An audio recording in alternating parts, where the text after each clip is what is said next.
Repican as campás na parroquia de Santa María do Castro, en Cervantes.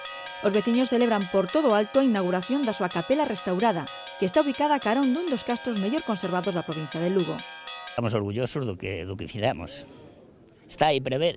E que foron os veciños os que fixeron posible que a igrexa, que se atopaba en estado case ruinoso, luza ahora así. Cada familia aportou 900 euros, un esforzo económico que mereceu a pena. Sí, mereceu. A verdade é que sí, porque iso estaba moi deteriorado, estaba todo caendo. Por dentro a restauración tamén foi completa. Novo teito, novo mobiliario e chan renovado.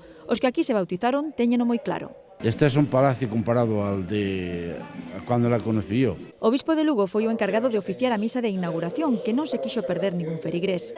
Pero ademais do aspecto religioso, a capela xunto ao castro forman un conxunto con un gran potencial turístico. Somos privilegiados, porque o temos, outros moitos quixeran non o ten. Vai conxunto a iglesia agora co Castro de Santa María, que é o lugar máis visitado, penso que de Cervantes. Calquera que pase por Cervantes me pregunta polo Castro. E todo ubicado nun contorno natural privilexiado, que fai de Santa María do Castro un dos lugares máis atractivos dos Ancares.